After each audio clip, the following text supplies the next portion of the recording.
আসসালামু আলাইকুম। আমি আফনান আপনাদের জন্য আজকে নিয়ে এসেছি রক্ত হিম করা অ্যাম্বুলেন্সের একটি ঘটনা। কথা না বাড়িয়ে আমি সরাসরি গল্পে চলে যাই।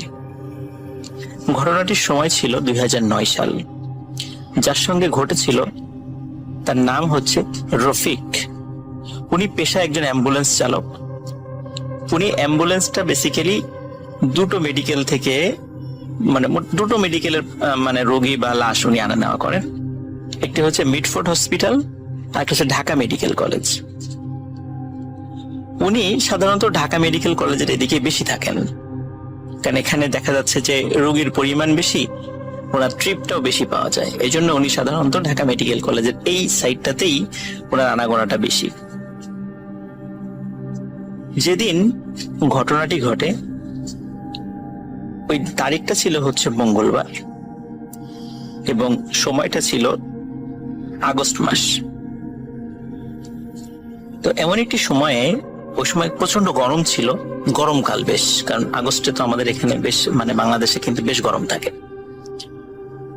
ওই সময়ে রাত বাজে প্রায়, ওনার ভাষ্য অনুযায়ী রাত বাজে তখন প্রায় 11টা।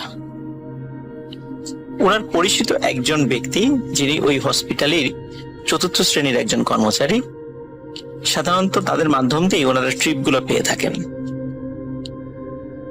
সেই ব্যক্তিটি এসে তাকে জানায় যে আরিচার ঘাট যেটি রয়েছে, এই ঘাটের পাশে একটি গ্রাম রয়েছে, সেই গ্রামে একটি লাশ পৌঁছে দিতে হবে। এখন তিনি জিজ্ঞেস করেন যে লাশের কি হয়েছিল, কিভাবে মারা গেল।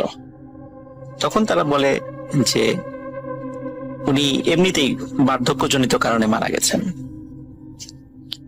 তো এই কথা বলার পর উনি রাজি হয়ে যান এবং সাধারণত যে ভাড়া ওনারা ঠিক করেন অ্যাম্বুলেন্স চালকরা, দেখা যাচ্ছে ভাড়ার একটি অংশ যিনি এই ট্রিপটা এনে দেন তাকে দিতে হয়। তো ঠিক হলো যে তখন 7,000 টাকায় আরিচায় পৌঁছে দেবেন। ওই সময় কিন্তু 7,000 টাকা অনেক, আরিচা অনুযায়ী, যেহেতু নদী পার হতে হচ্ছে না, ফেরির খরচটা লাগছে না, সেই অনুযায়ী 7,000 টাকা কিন্তু ওনার জন্য বেশ ভালো অ্যামাউন্টের একটি টাকা।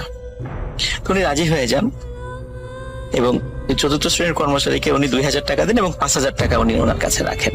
এরকম একটা শর্ত হয় আর কি।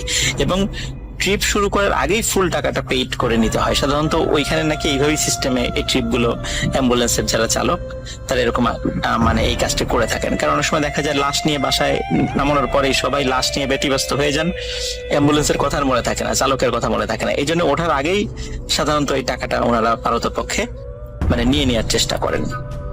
যখন লাশটি নিয়ে আসা হয়, লাশের সাথে 4 জন লোক ছিল,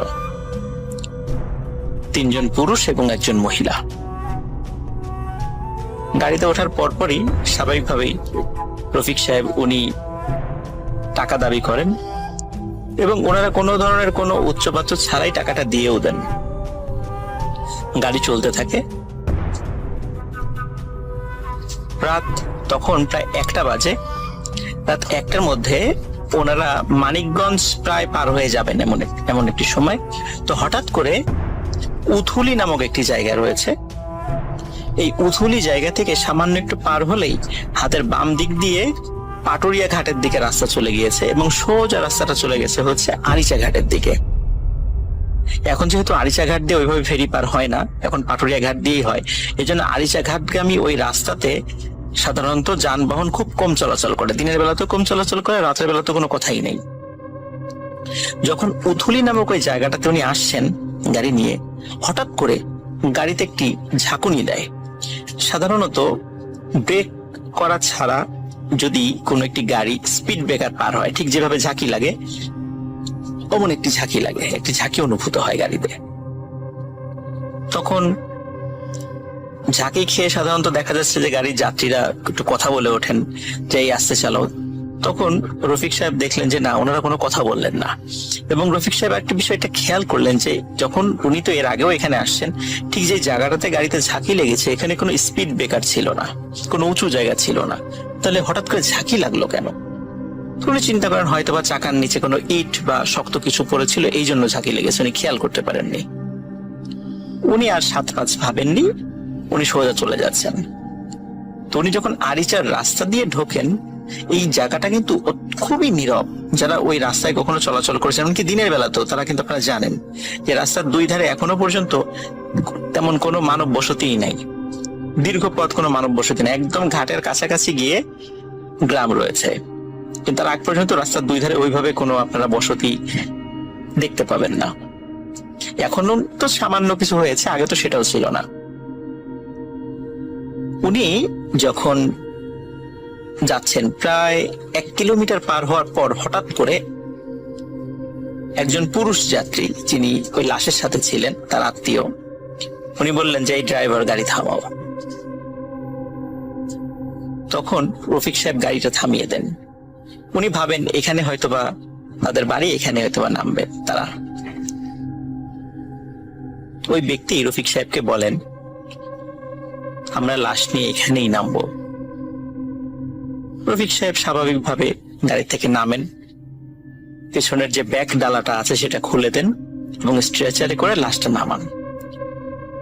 নামানোর পরে রফিক সাহেব অবাক হয়ে দেখেন যে আশেপাশে কোনো ঘর বাড়ি নাই।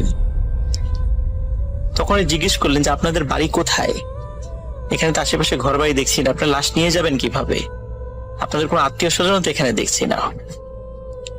তখন ওনাদের মধ্যে একজন বলেন যে সেই চিন্তা তোমাকে করতে হবে না, সেটা আমরা দেখব, তুমি চলে যাও।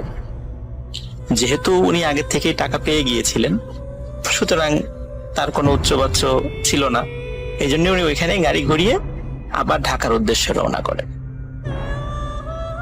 উনি যখন রওনা করছিলেন, রওনা করতে করতে ঠিক উথুলি যে স্ট্যান্ডটা, বাস স্ট্যান্ড যেটা আছে, সেখানে আসার পরে দেখলেন যে 4 জন লোক হাত ইশারা করে তাকে থামতে বলছে। উনি অবাক হয়ে দেখলেন যে এই 4 জন লোক তো সেই 4 জন লোক যাদেরকে উনি এই মাত্রই নামিয়ে দিয়ে এসেছেন, এবং তাদের সাথে একটি লাশও রয়েছে। উনি খুব অবাক হন। উনি গাড়ি থামান, উনি জিজ্ঞেস করেন, কি ব্যাপার আপনারা এখানে? আপনাদেরকে না একটু আগেই নামিয়ে দিয়ে আসলাম। তখন ওনারা বলেন, কি বলছেন আপনি? আপনি তো উথুলিতে আমাদেরকে নামিয়ে দিলেন, জোর করে আমাদেরকে নামিয়ে দিয়ে আপনি সোজা চলে গেলেন, এখন আবার ঘুরে আসছেন, আমরা এখন এই লাশটা কিভাবে নিয়ে যাব? রফিক সাহেব যতটুকু না অবাক হন, তার থেকে বেশি বিরক্ত হন যে আমি মাত্র নামিয়ে দিয়ে আসলাম তাদেরকে, অথচ ঘুরে আসার পরে তারা এখানে কিভাবে আসলো? আর এখন এসে বলছে আমি নাকি উথুলি বাস স্ট্যান্ডে তাদেরকে নামিয়ে দিয়েছি।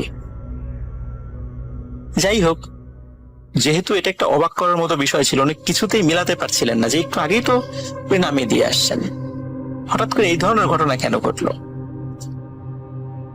তো উনি 7-5 না ভেবে বলেন যে আচ্ছা ঠিক আছে, ওঠেন, গাড়িতে ওঠেন, আমি আবার আপনাদেরকে নামিয়ে দিয়ে আসছি। তখন উনি আবার ওই লাশ সহ ওই যাত্রীদেরকে গাড়িতে তোলেন, তুলে আবার গাড়ি চলা শুরু করে। চলতে চলতে চলতে চলতে হঠাৎ একটি জায়গায় উনি চলে আসেন, সেই জায়গাটি যেই জায়গাটিতে একটু আগেই 4 জন ব্যক্তি সমেত লাশ নামিয়ে দিয়েছিলেন, এবং উনি দেখছেন যে এই 4 জন ব্যক্তি হাত ইশারা করে তাকে থামতে বলছে। উনি এবার ভয় পেয়ে যান যে কি ব্যাপার, তাহলে আমার গাড়িতে কে বসা? পিছন দিকে তাকিয়ে দেখেন গাড়িতে কেউ নেই। উনি প্রচন্ড ভয় পান, তারপরও গাড়ি থামান, যেহেতু এই জায়গাটাতেই উনি নামিয়ে দিয়ে গেছিলেন তাদেরকে। উনি জিজ্ঞেস করেন, কি ব্যাপার, কি হয়েছে? তখন ওদের মধ্যে থেকে একজন বলেন যে আপনি আমাদেরকে এখানে নামিয়ে দিয়ে চলে গেলেন কেন? আমরা কি এখানে নামবো? এখানে নিয়ে আমরা লাশ নিয়ে কোথায় যাব? আমরা তো আরিচার পাশে যে গ্রামটি রয়েছে সেখানে যাব। রফিক সাহেব এবারও অবাক হন এবং বিরক্ত হন। তখন উনি বলেন যে আপনারাই বললেন যে এখানে নামিয়ে দিতে, আমি নামিয়ে দিলাম, আবার আমি ঘুরে চলে গেলাম, আবার আপনাদেরকে আরিচা থেকে এখানে নিয়ে আসলাম, এটা কি হচ্ছে? তখন তারা বলে, কি ব্যাপার, আপনি আরিচায় আমাদেরকে পাবেন কোথায়? আমরা তো এখানে দাঁড়িয়ে আছি, আপনি তো আমাদেরকে জোর করে এখানে নামিয়ে দিয়ে গেলেন। তখন উনি বলেন, আমি আপনাদেরকে জোর করে কিভাবে নামাবো? লাশ সহকে কেউ জোর করে কাউকে নামায়? এইভাবে ওনাদের সাথে তর্কাতর্কি হয়।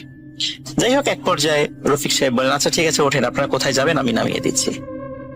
কিন্তু ওনার মনের মধ্যে কিছুতেই যে খচখচানি হচ্ছিল সেটা যাচ্ছিল না, যে এখানে আমি প্রথমে নামালাম, আবার চলে যাওয়ার পর উথুলি বাস স্ট্যান্ডে তাদের সাথে দেখা, তারা বললো তারা নাকি উথুলি বাস স্ট্যান্ডে তাদেরকে নাকি আমি নামিয়ে দিয়েছি। আবার তাদেরকে উঠিয়ে আনার পর এইখানে আবার তাদেরকে দেখছি, অথচ গাড়ির মধ্যে থেকে তাদের কাউকে দেখছি না। তাহলে তারা কোথায় গেল বা কি হচ্ছে আমার সাথে? উনি মনে মনে খুব ভয় পাচ্ছিলেন, কিন্তু যেহেতু উনি প্রায় 45 বছর বয়স ওনার ছিল রফিক সাহেবের, এবং মোটামুটি 20-22 বছর থেকেই উনি এই অ্যাম্বুলেন্স চালান। অনেক ঘটনা, ছোটখাটো ঘটনা এই অ্যাম্বুলেন্স চালাতে গিয়ে রাস্তাঘাটে ওনার সাথে ঘটেছে, একদম টুকিটাকি সেই জিনিসগুলো। কিন্তু এই ধরনের অদ্ভুত বিষয় ওনার সাথে কিন্তু কখনো ঘটেনি। উনি গাড়ি চালাচ্ছিলেন, প্রায় 1.5 কিলোমিটার যাওয়ার পর হঠাৎ একজন বলেন যে একটু গাড়িটা থামান। তখন রফিক সাহেব বলেন যে এখানে কি আপনারা নামবেন? বলে, না এখানে নামবো না, আমাদের একটি কাজ আছে। এই কথা বলে একজন নামেন, অন্যরা গাড়িতে থাকেন।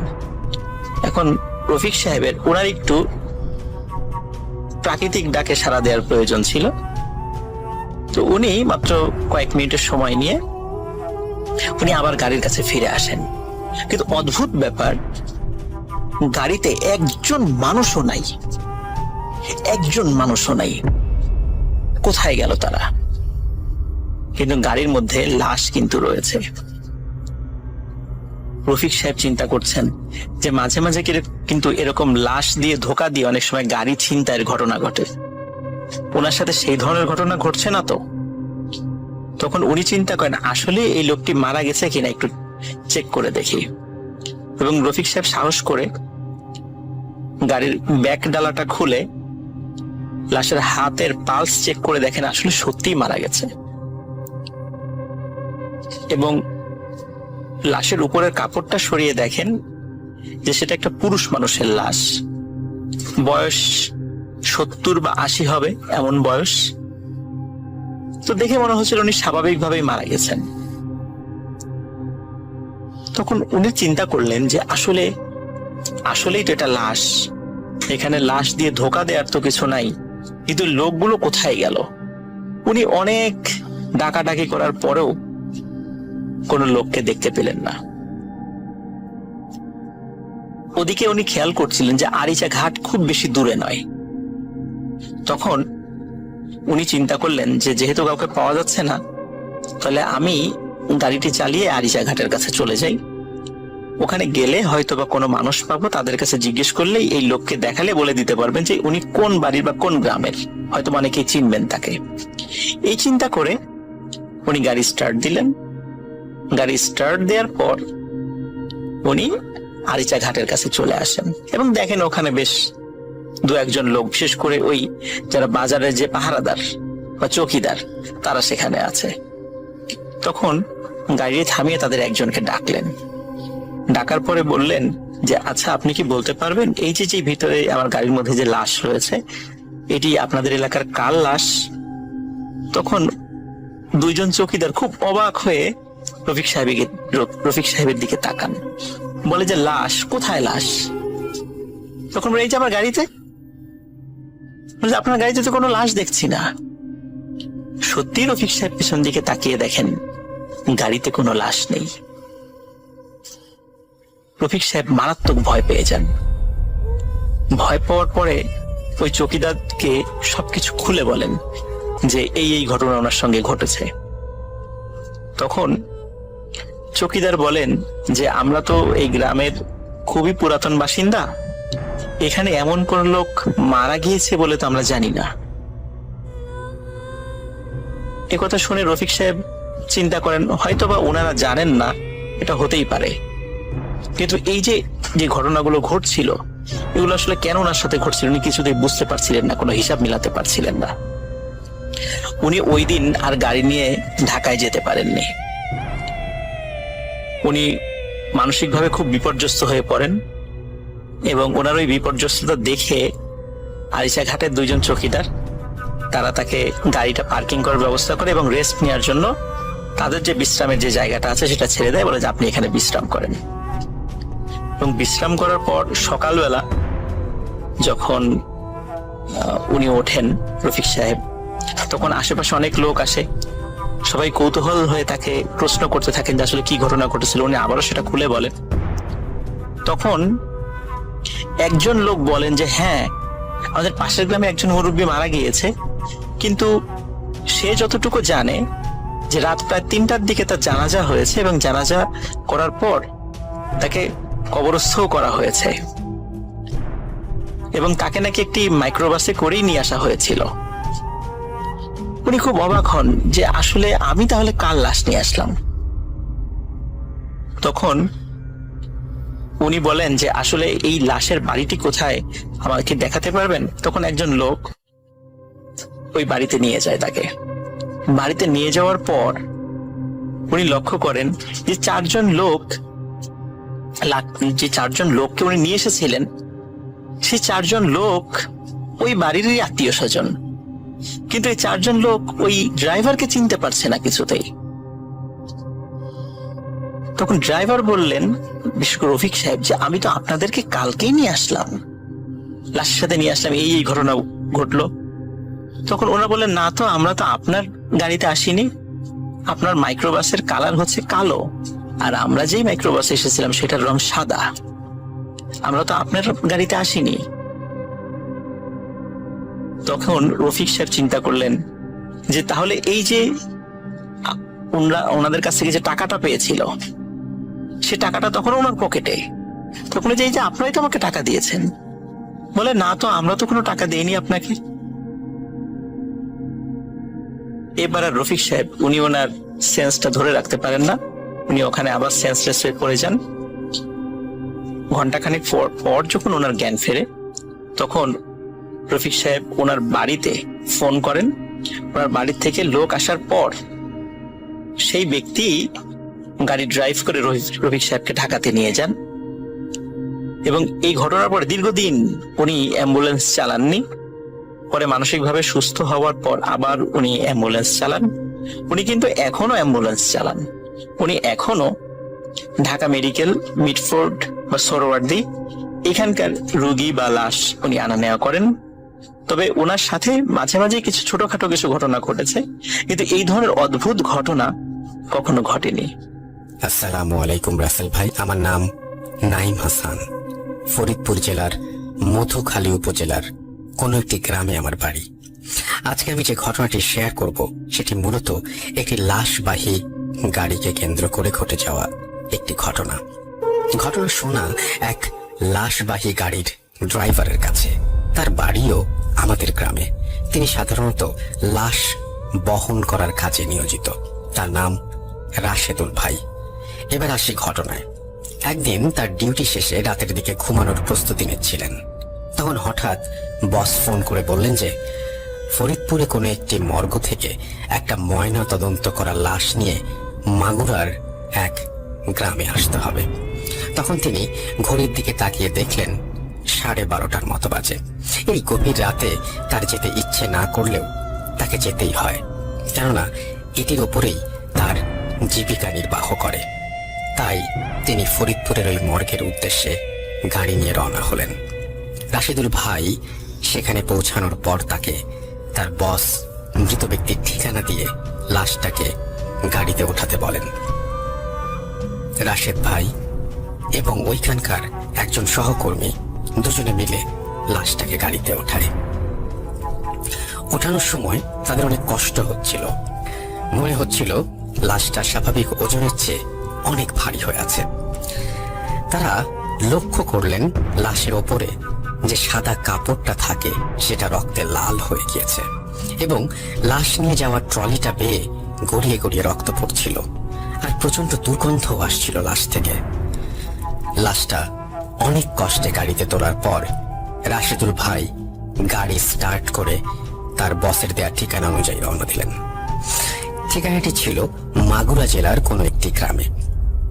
গাড়ি চালানোর সময় তার আবার সিগারেট খাওয়ার অভ্যেস ছিল, তাই তিনি একটি সিগারেট ধরিয়ে মুখে নিলেন।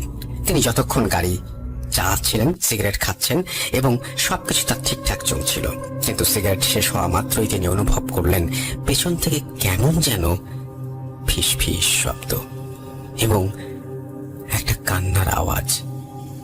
তিনি ভাবলেন এটা হয়তো তার মনের ভুল।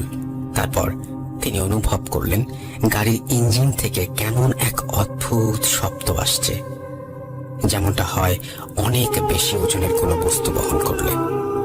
তিনি অনেক ঘাবড়ে গেলেন। তারপর তিনি ওই ফিস ফিস শব্দটা আরো জোরে জোরে শুনতে পেলেন, আর তার গাড়ির ওপর থেকে অনেক জোরালো শব্দে ঠক ঠক ঠক ঠক করে আওয়াজ আসছিল। একটা বড় হাতুড়ি দিয়ে লোহার কংক্রিটে 6-7 জন মিলে আঘাত করলে যেমন শব্দ হয়, ঠিক তেমন আওয়াজ। ওপরে কি হচ্ছে তা দেখার জন্য তিনি তার ডান হাত লুকিং গ্লাসটায় লাগিয়ে সুইচটা চেপে ওপরের দিকে ঘোরালেন।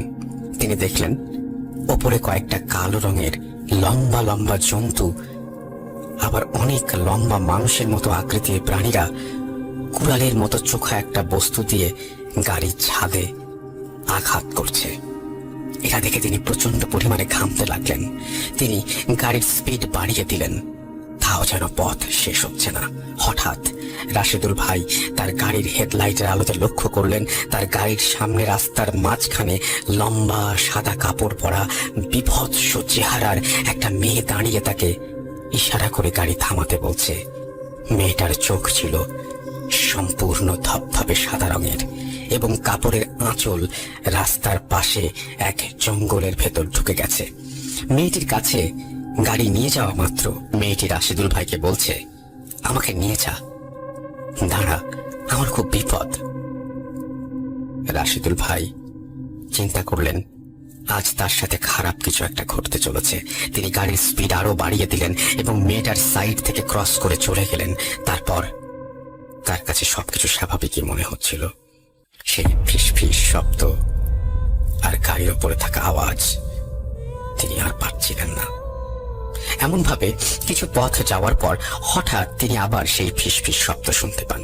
তবে এবার তিনি অনুভব করলেন সেই ফিস ফিস শব্দের সাথে আরেকটা ফিস ফিস শব্দ, ঠিক যেমনটা হয় একজন যদি অপরজনের সাথে কথা বলে।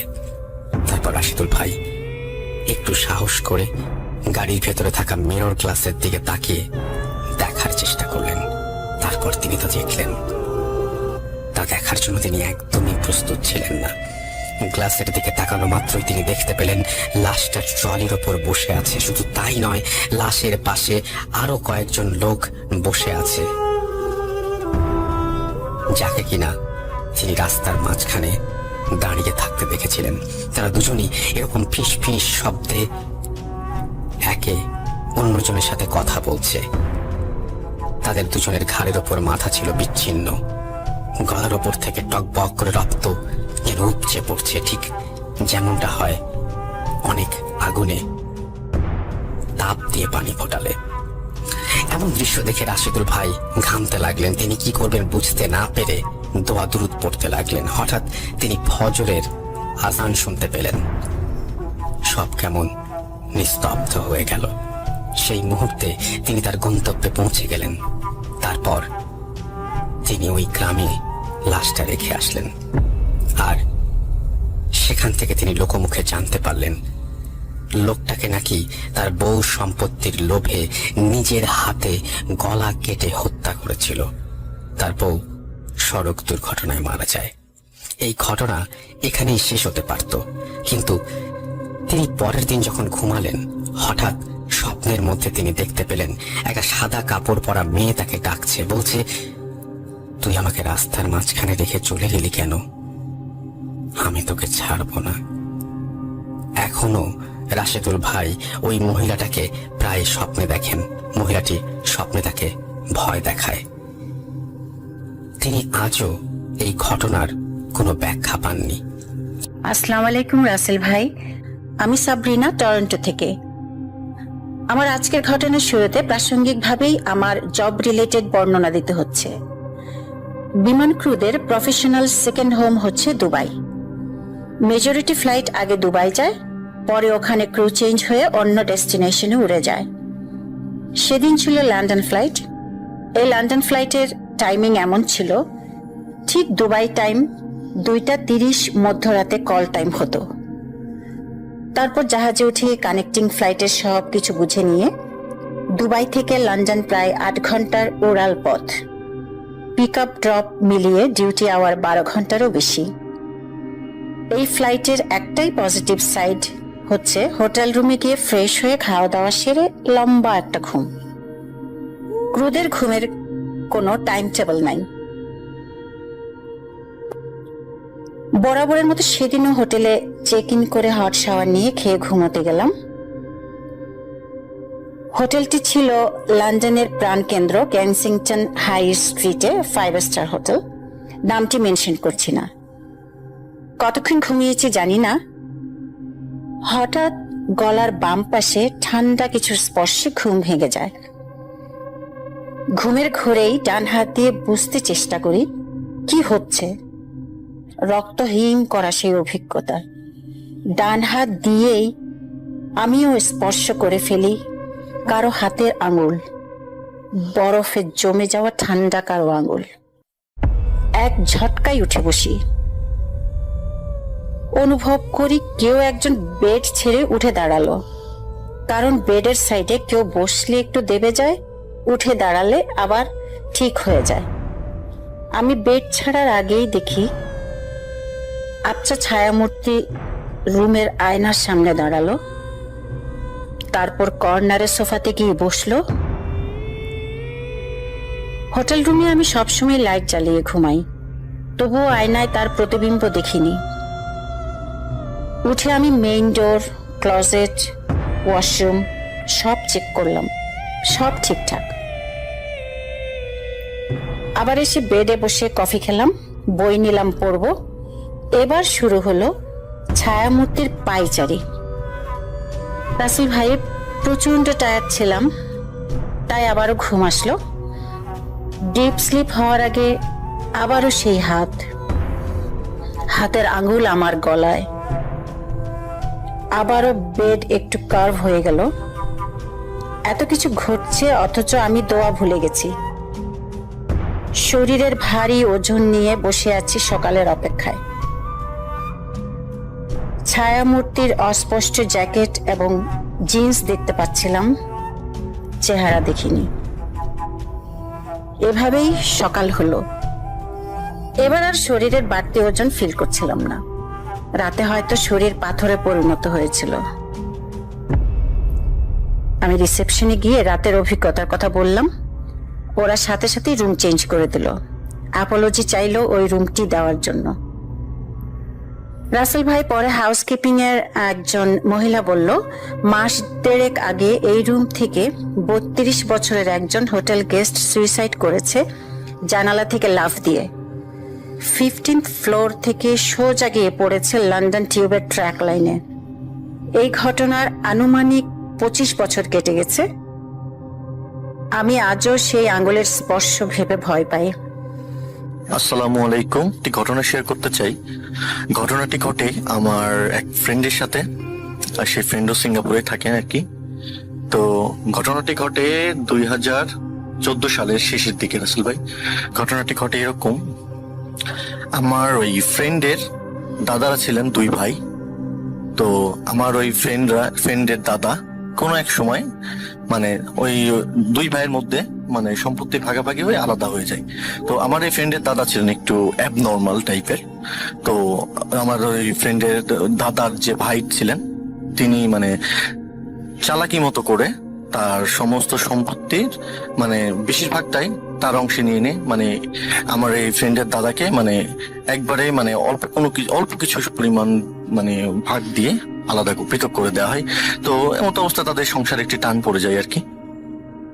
তো এর মধ্যে আমার ওই ফ্রেন্ডের বাবা ছিলেন একজন কৃষক, কৃষিকাজ করে তারা জীবিকা নির্বাহ করতেন আর কি। তো রাসেল ভাই, আমার ওই ফ্রেন্ডের আম্মা তার বাবার বাড়ি থেকে, আমার ওই ফ্রেন্ডের নানার বাড়ি থেকে কিছু সম্পত্তি ভাগ পায় আর কি। তো সেই সম্পত্তিটা মানে ভাগ পাওয়ার পরে তার মা চিন্তা করে, যেহেতু তাদের সংসারে অনেক টানাটানি এবং আমার ফ্রেন্ডরা ছিলেন 2 ভাই 1 বোন, তো আমার ওই ফ্রেন্ডের আম্মা চিন্তা করেন যে আমার ওই ফ্রেন্ডকে মানে সিঙ্গাপুরে পাঠিয়ে দিবেন আর কি, তো বিদেশে পাঠাবেন। তো এতে মধ্যে মানে তারা জমি জাতি সমস্ত কিছু বিক্রি করে এক পর্যায়ে আমার ওই ফ্রেন্ডকে সিঙ্গাপুর পাঠিয়ে দেয়। তো সিঙ্গাপুর পাঠানোর পর দেশে থাকেন 1 ভাই, তার বোন এবং তার বাবা মা আর কি।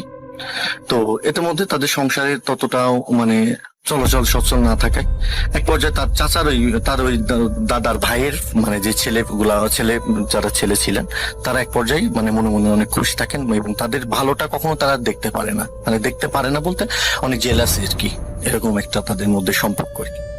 তো এর মধ্যে আমার ফ্রেন্ডরা সিঙ্গাপুর আসার পর অনেক ভালো একটি জব পাই। জব পাওয়ার পরে অনেক ভালো মানে মানে কার্যকলাপ অনেক ব্যবহার আছে, তার কোম্পানি খুব খুশি হয়ে তার মানে বেতন বৃদ্ধি করার একটা ডিসিশন নেয়। তো সে মতে তার ভাই আমার ফ্রেন্ড চিন্তা করে যে যেহেতু বাসায় আরেকটা ছোট ভাই আছে, তাহলে তাকে যে মূল্যেই হোক সিঙ্গাপুরে আনতে হবে, তাহলে হয়তো তাদের ফ্যামিলির টানাটানিটা একটু হলেও মানে কম হবে এবং তারা সচ্ছল ভাবে চলতে পারবে আর কি। তো যে চিন্তা সেই কাজ, কিছুদিনের মধ্যেই আমার ওই ফ্রেন্ডের ছোট ভাইকে সিঙ্গাপুর নিয়ে আসতে সক্ষম হয় আমার এই ফ্রেন্ড। তো এর মধ্যে বাসায় মানে তার বোন, তার মা এবং তার বাবা মানে হয়ে যায়। তো এক পর্যায়ে অবস্থায় তার যে চাচারা ছিলেন মানে আমার ওই ফ্রেন্ডের দাদার ভাইয়ের যে ছেলেরা মানে তারা এক পর্যায়ে মানে ব্যাপারটা স্বাভাবিকভাবে নিতে পারে না। তারা চিন্তা করে যে কি ব্যাপার, এইভাবে করে তারা উন্নতি হয়ে উঠে যাবে, আমাদের উপরে যাবে, এটা তারা নিতে পারে না আর কি। তো তার ওই চাচা চিন্তা করে যে তার মা যে তার সমস্ত কিছু বিক্রি করে যে টাকা পয়সা দিয়ে তাদেরকে সিঙ্গাপুরে পাঠিয়েছে, এই টাকাটা তাদেরকে মানে খাওয়ার বা করার মতো যে একটা পরিবেশ, এটা কখনো তারা হতে দিবে না। তারা যে মূল্যে হোক তার মাকে মেরে ফেলার একটা চিন্তা ভাবনা করে। তো চিন্তা ব্যবস্থা করে যে কিভাবে মারা যায়। তখন তারা চিন্তা করে, তাদের এলাকাতে ছিলেন একটি কবিরাজ, একজন কবিরাজ ছিলেন, তিনি নানান জায়গায় নানান ধরনের কুফুরি কাজ বা ব্ল্যাক ম্যাজিক এগুলো ধরনের কাজ করত। তো তাদের মানে এলাকাতেই হওয়ার কারণে ওই আমার ওই ফ্রেন্ডের চাচারা মানে ব্যাপারটা তার মানে কবিরাজের ব্যাপারে সবকিছু মানে ধারণা ছিল যে সে এইসব ধরনের কাজ করতে পারে আর কুফুরি কালাম। তো তাকে এক পর্যায়ে গিয়ে ধরে কবিরাজকে যে এরকম তার এই ক্ষতিটা করতে হবে। তো তখন সেই কবিরাজ বলে যে দেখেন, আপনাদের সাথে আমার ভালো সম্পর্ক, ইভেন আপনার সে আপন চাচাতো ভাই মানে আমার ফ্রেন্ডের বাবার কথা বলে, তার ফ্যামিলি আপনার ফ্যামিলি মানে একই ফ্যামিলি, তাহলে আমি এই কাজটা কিভাবে করি, এটা আমার দ্বারাই হবে না, আপনারা অন্য জায়গায় দেখতে পারেন। তখন মানে সে যে কুফুরি কালাম করতো আমার এই ফ্রেন্ডের চাচারা সবকিছুর মধ্যে অবগত ছিলেন এবং জানতেন। তো এই মতো অবস্থায় সে কবিরাজকে জবরদস্তি করে মানে ইমোশনালি ব্ল্যাকমেল করে বলে যে সে যদি তার এই কাজটা না করে দেয় তাহলে সেই সমস্ত যার কাছে আজ পর্যন্ত এই ধরনের কুফুরি কালামগুলা করেছে সমস্ত লোকের কাছে গিয়ে কবিরাজের ওই সমস্ত কুকর্মের কথা বলে দিবে। এই পর্যায়ে ব্ল্যাকমেল করা অবস্থায় মানে কবিরাজকে অনেক ভয় পেয়ে যায় এবং মানসিকভাবে মানে ভীষণ ভয় পেয়ে এক পর্যায়ে সে রাজি হয়ে যায়।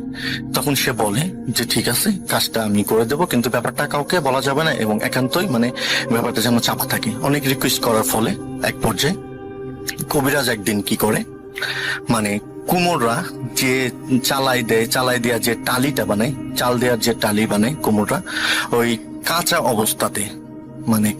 অবস্থাতে সেই টালির উপরে গিয়ে যখন কুমোরটা বানায় রাখে, তখন ওই কুমোর করে ওই টালির উপরে মানে কুফুরি কালাম লিখে তার মায়ের নামে, আমার ফ্রেন্ডের মায়ের নামে কুফুরি কালাম লিখে ওই মানে ইটটা একটা চিহ্ন করে দিয়ে আসে এবং পরবর্তীতে সে ইটটা যেন নিয়ে আসতে পারে এই কারণে সেই মানে চিহ্নটা করে দিয়ে আসে। আর যে কালামটা মানে কুফুরি কালামটা লিখেছে, এটা লেখা তো অবস্থায় মানে কুমুরকে কাউকে দেখতে দেওয়া যাবে না, কাউকে জানানো যাবে না, ইভেন সে ইটটা যে পরবর্তীতে নিয়ে আসবে সেটাও কাউকে জানানো যাবে না বা চুরি করে আনতে হবে সেটা।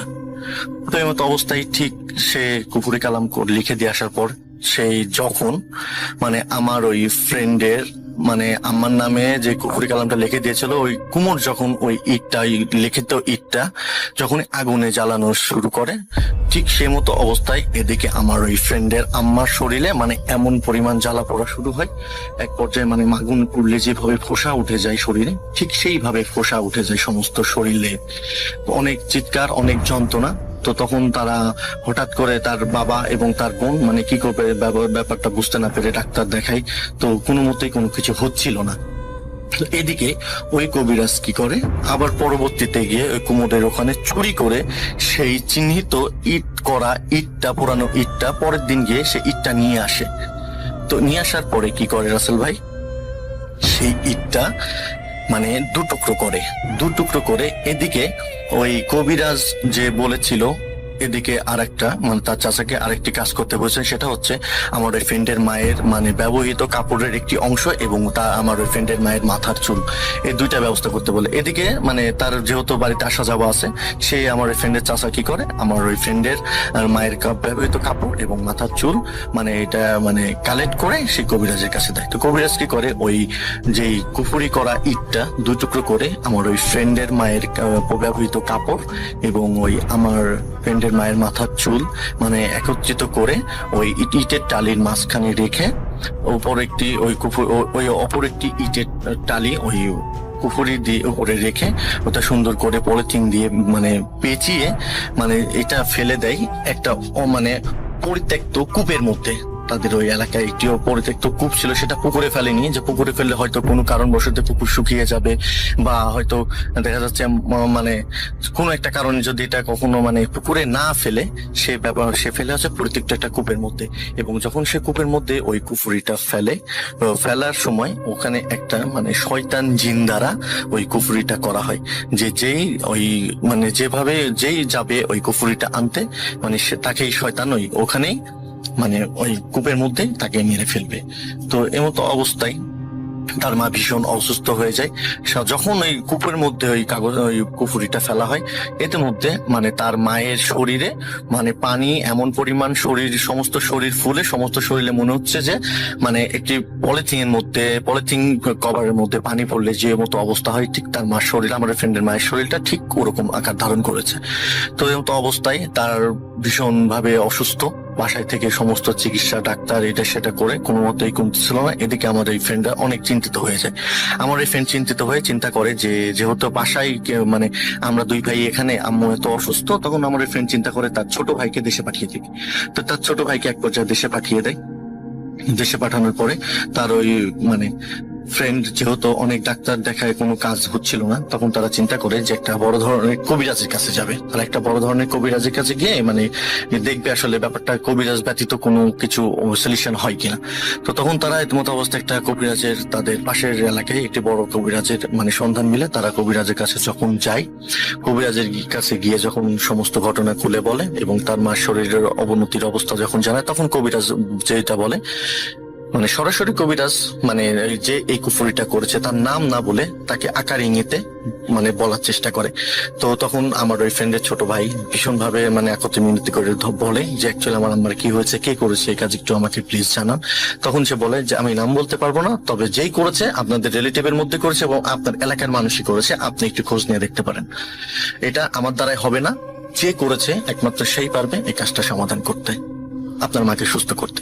তো তখন তারা যেহেতু জানতো তাদের এলাকাতেই এরকম কুফুরি কালাম করা, ব্ল্যাক ম্যাজিক করার একটি কবিরাজ আছে, তো তারা সন্দেহভাজন ভাবে তাকে সাধারণভাবে জিজ্ঞেস করে। তখন তাকে জিজ্ঞেস করা মাত্র সে সম্পূর্ণভাবে অস্বীকার যায়। এক পর্যায়ে তাকে অনেক মানে করজোড়ো ভাবে ধরলে, তাকে ভয় ভীতি দেখানোর ফলে এক পর্যায়ে গিয়ে সে স্বীকার করে যে আসলে তার চাচা তাকে অনেক ভয় ভীতি দেখায়, ব্ল্যাকমেল করে এই কাজটা করতে বাধ্য হয়েছে। এবং সে বলতে বলতে আমার ওই ফ্রেন্ডের ছোট ভাইয়ের পায়ের উপর হয়ে পড়ে মানে ক্ষমা প্রার্থনা চায়। তো তখন বলে ঠিক আছে, তোমার ক্ষমা যোগ্য তুমি তখনই হবে যখন তুমি আমার মা এখন যা করেছো এটা আমার মাকে ভালো করে দিতে হবে। তখন ওই কবিরাজটি বলে যে ভাই এটা ভালো করা তো আমার দ্বারাই সম্ভব না, এটা একটা মানে আরো এখানে কাজ আছে, অনেক কাজ করতে হবে। তো কাজ কাজকর্ম করতে কিছু জিনিসপাতি কালেকশন করতে হবে। তো যতদিন যাবত এই জিনিসপাতি মানে আপনি এই কার্যক্রমগুলো জিনিসগুলো যতদিন আপনি অ্যারেঞ্জ না করতে পারেন, ঠিক ততদিন পর্যন্ত আপনার মার যাতে মানে শারীরিক ভাবে মানে এত জ্বালা পোড়া যন্ত্রণা, যাতে শারীরিক যন্ত্রণাটা মানে কমানোর মতো আমি ওষুধ দিব, কিন্তু আপনাদেরই এই ব্যাপারে মানে এই জিনিসগুলা কালেক্ট করতে হবে। তখন তাকে বলা হয় ঠিক আছে বলো কি কি দরকার। তখন যেটা বলে কবিরাজ যে অমাবস্যার রাতে একটি মানে শনিবার অথবা মঙ্গলবার এমন 2 দিনে একদিন মারা গেছে সেই মৃত ব্যক্তির কবরের মাটি, এবং সেটা হতে হবে অমাবস্যার রাতে নিয়ে গভীর রাতে আনতে হবে। এবং যখন সেই কবরের মাটিটি আনতে যাবে তখন তার শরীরে কোনো রকম পোশাক থাকা চলবে না, সম্পূর্ণ মানে নেগেটিভ অবস্থা বলতে সম্পূর্ণটা মানে উলঙ্গ অবস্থায় গিয়ে তার ওই কবরের মাটিটা আনতে হবে। এবং সে যখন এই মাটিটা আনতে যাবে তার হয়তো অনেক মানে ভয় ভীতি আসবে বা অনেক ভাবে বাধাগ্রস্ত করবে, অনেক ভয় দেখাবে। এমন অবস্থায় যখন কবরের মাটিটা হাত নেওয়ার জন্য হাত দিবে কবরে, তখন ঠিক কবরের মধ্য থেকে তার হাতটাও চেপে ধরতে পারে। মানে এমন একটি অবস্থা। আপনি কি যদি পারেন তাহলে পরে মাটিটা এনে আমাকে দিলে পরবর্তীতে আমি ব্যাপারটা সলিউশন দিতে পারবো। তখন তাকে কবিরাজ বলে দেয় যে আপনার অবশ্য ভয় পাওয়ার কোনো কিছু নাই, কারণ আমার কাছে যে জিন আছে আমি সেই জিন দ্বারা চেষ্টা করব আপনাকে প্রোটেক্ট দেওয়ার জন্য। আপনাকে যতই ভয় ভীতি দেখানো হোক আপনি ভয় না পেয়ে আপনি চেষ্টা করবেন কবরের মাটিটা নেওয়ার জন্য। তখন তারা চিন্তা করে যে যেভাবেই হোক যে মাটিটা ব্যবস্থা করতে হবে। তখন আমার এই ফ্রেন্ডের ছোট ভাই রীতিমতো এই সমস্ত ঘটনা আমার এই ফ্রেন্ডকে জানাই সিঙ্গাপুরে। তখন আমার এই ফ্রেন্ডটা জানার পরে তখন আমার ফ্রেন্ডের মনটা সিঙ্গাপুরে আর টিকে না। তখন আমার ফ্রেন্ড মানে কিছুদিনের মধ্যে সে সিঙ্গাপুর থেকে কিছুদিনের 10 দিনের মতো ছুটি নিয়ে আমার ফ্রেন্ড দেশে চলে যায়। তো দেশে গিয়ে সমস্ত ঘটনা মানে এতে মধ্যে আমার ফ্রেন্ড দেশে যাইতে যাইতে আমার ওই ফ্রেন্ডের ছোট ভাই তার সমস্ত বন্ধু যারা যারা ছিল আশেপাশে আত্মীয় স্বজন সবাইকে জানাই দেয়, যেরকম খোঁজ রাখতে যে শনিবার মঙ্গলবারে কে মারা গেছে কবরটার খোঁজ রাখতে এবং অমাবস্যার অপেক্ষা করতে থাকে। এতে মধ্যে আমার ওই ফ্রেন্ড দেশে চলে যায়। আমার ফ্রেন্ড দেশে যাওয়ার পরে ফ্রেন্ডকে সমস্ত কিছু ঘটনা খুলে জানানোর পরে তখন আমার ফ্রেন্ডরা মানে ব্যাপারটা নিয়ে অনেক মানে শখিন এবং অনেক মানে কান্নাই ভেঙে পড়ে যে আসলে আমার আম্মার সাথে এরকম হচ্ছে, এটা কি কোনো ঠিক কাজ করেছে। সে যা অবস্থায় যেরকম অবস্থা আর কি এমতো অবস্থায় তারা এক পর্যায়ে মানে তাদের বাসার পাশে একটি গোরস্থান ছিল তাদের এলাকাতে। সেই এলাকাতে মানে কোন এরকম না পায় মানে কবরের সন্ধান না পেয়ে তারা মানে তাদের পরবর্তী এলাকাতে মানে তাদের বাসার থেকে আনুমানিক আধা ঘন্টার মতো রাস্তা হেঁটে যেতে, আধা ঘন্টা লাগবে আমার ওই ফ্রেন্ডের বাসা থেকে। তো সেই কবরস্থানে মানে তারা খোঁজ পায় যে শনিবারের দিন একটি মানে মৃতদেহ দাফন করা হয়েছে। তো এর মতো অবস্থায় তখন তারা মানে খোঁজ নেওয়ার পরে খবরটা চিহ্নিত করে রেখে অপেক্ষা করে অমাবস্যার জন্য। তো এর মতো অবস্থায় মানে অমাবস্যা চলে আসে। তো অমাবস্যা আসার পর তো আমার ওই ফ্রেন্ড তখন চিন্তা করে যে এখন যেহেতু অমাবস্যা চলে আসছে তাহলে ওই মাটিটা তো যেভাবেই হোক ম্যানেজ করতে হবে।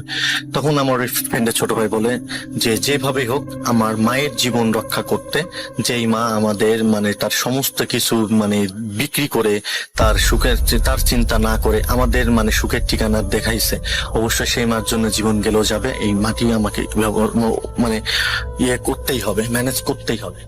তো যে অবস্থায় তো যেহেতু উলঙ্গ করে যেতে হবে রাত গভীর রাতে, তো তার বড় ভাই মানে কি করে ওই অমাবস্যার রাতে ভাই মাথাটা অন্যদিকে ঘুরিয়ে তার পরনের থেকে মানে লুঙ্গি পরেছিল মানে লুঙ্গিটা খুলে দেয়। তো এমতো অবস্থায় তিনি মানে যখন বাসায় থেকে বের হওয়া অবস্থায় মানে মিনিট 5 মতো আবার থেকে হেঁটে গেছে, ঠিক তখনই মানে তার ভাইয়ের কণ্ঠ নিয়ে মানে ডাকাডাকি করতেছে তার ভাইয়ের নাম মানে আমার ওই ফ্রেন্ডের ভাইয়ের নাম ধরে। আমার ওই ফ্রেন্ডের নাম আমি বলে রাখি, আমার ফ্রেন্ডের নাম ছিল তুষার এবং আমার ফ্রেন্ডের ছোট ভাইয়ের নাম ছিল সজীব।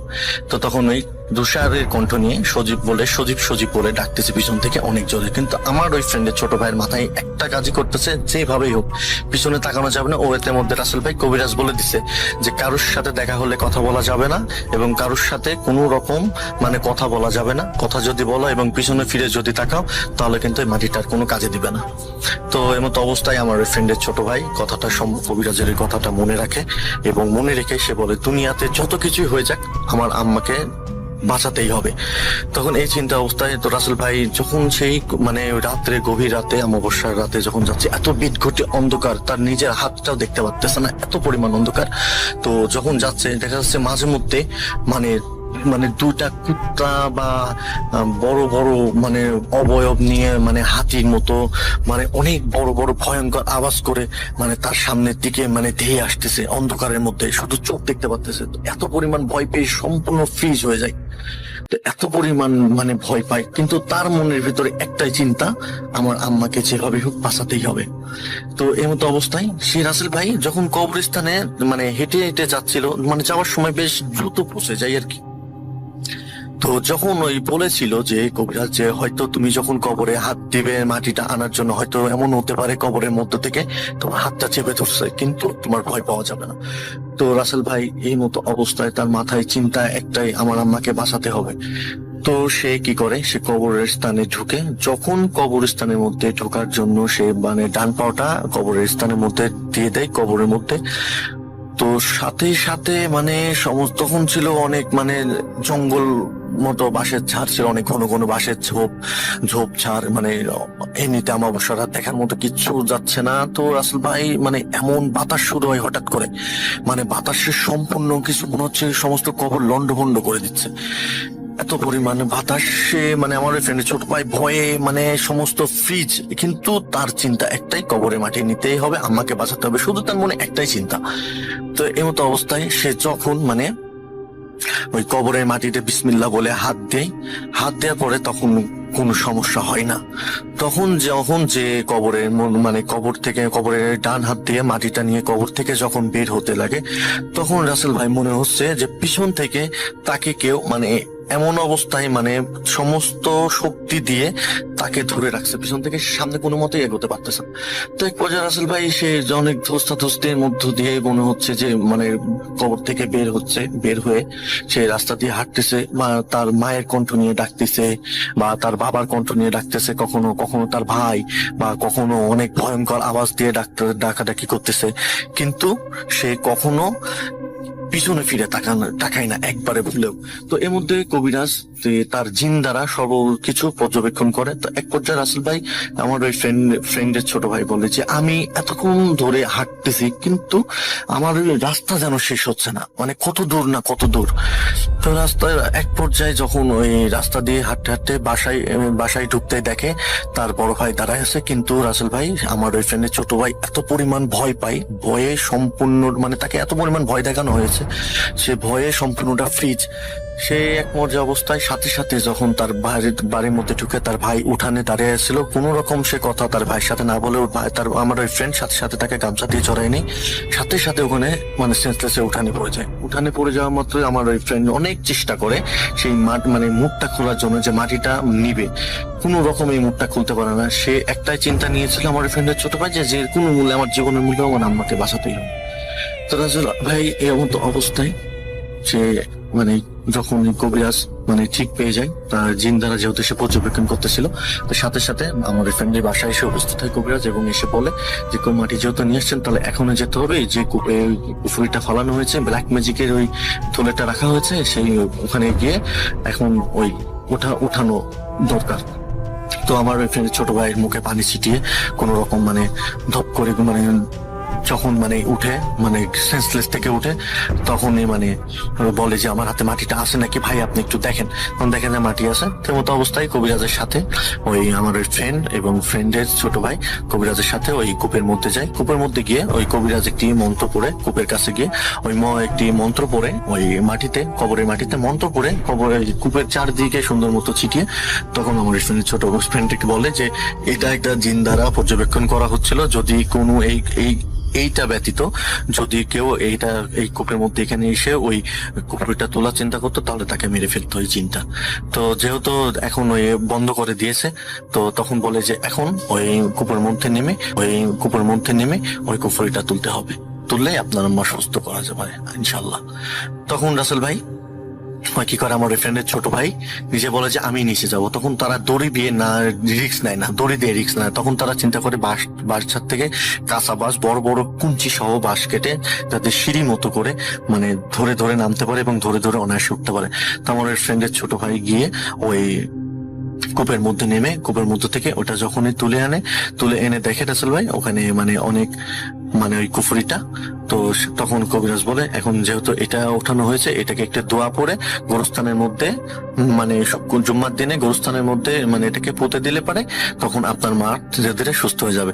কিন্তু ওর মধ্যে যে কাপড়টা দেওয়া হয়েছিল, তখন কবিরাজকে জিজ্ঞেস করে এই কাপড়টা কেন দিয়েছেন? তখন ওই কবিরাজ যেটা বলে, এই যে কাপড়টা দেওয়া হয়েছে আপনার আম্মার, এই কাপড়টাতে যতদিন পর্যন্ত মানে আস্তে আস্তে মানে পচতে থাকবে ততদিন মানে আপনার আম্মা ধীরে ধীরে মৃত্যুর করে ঢলে পড়বে। যখন এই কাপড়টা সম্পূর্ণ পচে যাবে তখন মানে আপনার আম্মা মারা যাবে আর কি।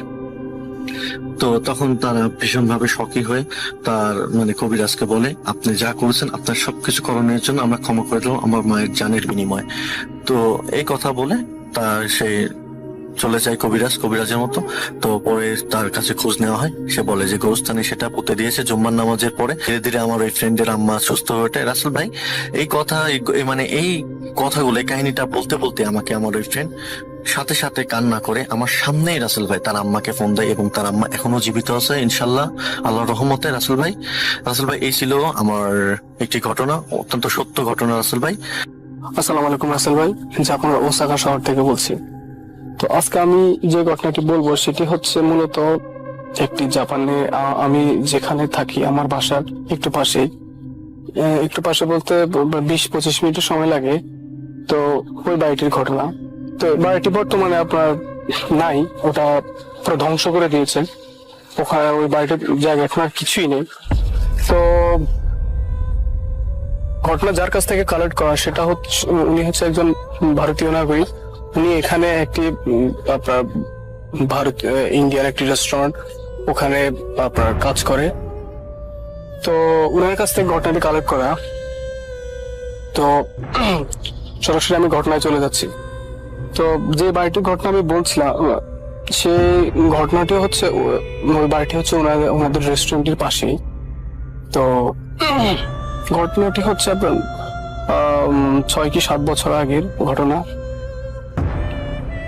তো ওরা রেস্টুরেন্টটি ছিল আপনার ইন্ডিয়ান রেস্টুরেন্ট ছিল 3 তলায়। তো ওনারা থাকতো 2 তলায়, 3 জন ভারতীয় ছিল। তো মালিক ছিল জাপানিজ একটি মহিলা।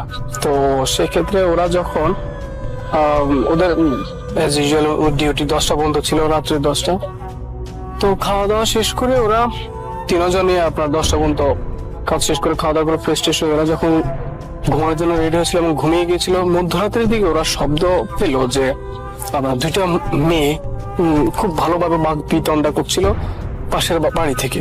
কিন্তু ওই বাড়িটি তখন থেকেই আপনার পরিত্যক্ত ছিল। তো ওখানে থাকার কোনো প্রশ্নই আসে না। তো ওরা যেহেতু জাপানে নতুন আসছে, ওরকম কিছু একটা জানতো না, বুঝতো না। বাড়িটা তখন থেকে সিলগালা করা ছিল, পুলিশি সিলগালা। এবং মোটামুটি পুরাতন জাপানিজ বাড়ি, আপনার ত্রিভুজ আকৃতির মতো উপরের অংশটি আপনার কেমন যেন অদ্ভুত দেখাতো বাড়িটি। তো আমি যখন আসছিলাম প্রথম, তখন দেখেছিলাম বাড়িটি আপনার কেমন যেন অদ্ভুত একটি বাড়ি, জাপানিজ স্টাইলে কারুকার্য করা। আপনার মোটামুটি অনেক পুরাতন, 150 কি 200 বছর আগে একটি বাড়ি ছিল। তো ওখানে আপনার তো ওরা শুনলো যে কি 2টি মেয়ে এরকম ভালোই বাঘ বিতণ্ডা করছে। তো ওরা যেসব আমাদের বাংলাদেশ ভারতীয় মানুষের মতোই, তো ওরা বাবু খুবই ইন্টারেস্ট, ভাই কি হচ্ছে একটু গিয়ে দেখবো। তো ওরা জানালা খুলে দেখলো যে কই কেউ তো নাই। ওরা এতটুকু বুঝতে পারে না যে বাড়িটা তো আপনার সিলগালা করা, যে এখানে থাকার কেউ প্রশ্নই আসে না এবং ওদেরকে ওরকম ভাবে কেউ কিছু বলেও না। তো ওরা ওই দিনকের মতো ওটা ওখানেই ক্লোজ। তো ওরা খাওয়া দাওয়া করে ঘুমটুম গেল। তো এখান থেকে ওদের যে রেস্টুরেন্ট ছিল ইন্ডিয়ান, ওটা ছিল আপনার আবার ওদের শাখার মতো। ওদের অন্যান্য এরিয়াতে আরো 2-3টা রেস্টুরেন্ট ছিল। তো একজনকে আপনার ওখানে ট্রান্সফার করে দেয়, কারণ হচ্ছে যেহেতু ওরকম ব্যস্ত ছিল না, সেক্ষেত্রে একজনকে অন্য দোকানে ট্রান্সফার করে আর আরেকজনকে আপনার ছুটিতে মানে নিজেদের বা ইন্ডিয়াতে চলে যায়। তো যেহেতু একজন হয়ে যায় ওখানে, একজনই, তো সে একাই থাকতো। তা এরকম আরো কিছুদিন পরে, প্রায় 2 কি 3 সপ্তাহ পরে এরকম একদিন সে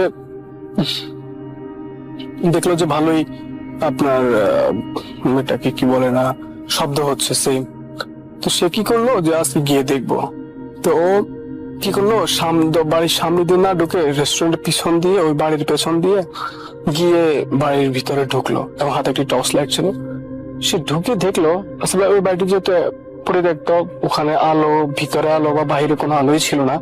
বাইরে ওদের রেস্টুরেন্টের এরিয়া থেকে যে লাইট লাগানো ছিল ওখান থেকে হয়তো বা একটা আলোতে বাড়ির বাইরের অংশটা দেখা যায়, কিছুটা দেখা যায়।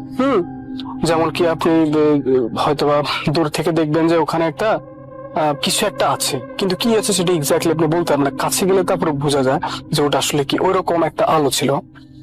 তো সে ওই আলোতে দেখলো যে বাড়ির 2 তলাতে, ওই বাড়িটি ছিল 2 তলা, 2 তলাতে একটি মেয়ে আপনার বসে আছে সে। এবং ভিতরের একটা লাইট ওই মেয়েটির শরীরের উপরে পড়ে সেটা গ্লাস দিয়ে বাহিরে এসে পড়ছে তার ছায়াটা। কিন্তু এটা ইম্পসিবল ছিল, কারণ যেহেতু বাড়িতে কোনো লাইট ছিল না। তো সে, তার মাথায় ওরকম সেন্স ছিল না যে ঘরের ভিতরে তো লাইট নাই, ওটা কোথেকে আসে, এমনকি সেটাও জানে না যে বাড়িটা পরিত্যক্ত বাড়ি। তো সে দেখলো যে উপরে যেহেতু মানুষ আছে তো ডিস্টার্ব করার কোনো দরকার না, কারণ জাপানিরা ওরকম জিনিসটা ওরা বিরক্ত হয় যে কেউ তাদেরকে গিয়ে কথা। তো সে দেখলো যে মানুষ তো আছে, আজ তো যাই হোক থাক, আমি চলে যাই। তো সে কি করলো, চলে আসলো। পরের দিন সেম আবার ঘটনা ঘটে। তো সে আবার পেছন দিয়ে গেল যে আজকে আমি গিয়ে জিজ্ঞেস করবো, আমি ঘুমাইতে পারি না, এটা কেমন কথা। তো সে কি বললো, রাসেল ভাই লাইটটা নিয়ে গেল, গিয়ে দেখলো সেম ওখানে একটি মেয়ে দেখা যায়। সে ভাবলো না আজকে ভিতরে গিয়ে কথা বলি। তো জাপানে একটা সিস্টেম হচ্ছে কি, আপনি ঢোকার আগে 2টা নক করতে হবে, খুব আস্তে আস্তে নক করে তারপরে জাপানে গেটিং আছে ওটা দিয়ে আপনি ভিতরে ঢুকবেন। তো ও ওরকম নর্মালি খুব আলতো ভাবে, রাসেল ভাই সে যেটা বললো যে খুব আলতো ভাবে মানে আপনার নক করলো, প্রথম নক করার সাথে সাথে কেন যেন দরজাটা আলতো করে খুলে গেল। তো সে ভাবলো হয়তো বা দরজাটা খোলা। তো সে উঠলো, উঠে আপনার দেখলো যে মোটামুটি ভালোই আলো আসছে, কিন্তু কোথা থেকে আলো আসছে ও এটা খেয়াল করে নেন। তো দেখলো যে পরিপাটি একটি বাড়ি, বাসা, ভিতরে খুব সুন্দর পরিপাটি, পরিষ্কার, আপনার সবকিছু ঠিকঠাক মতো জাপানিজ বাড়ি যেমন, ওটা আপনার খুবই সুন্দর আপনার পরিপাটি করা ছিল, ফার্নিচার থেকে শুরু করে সবকিছুই।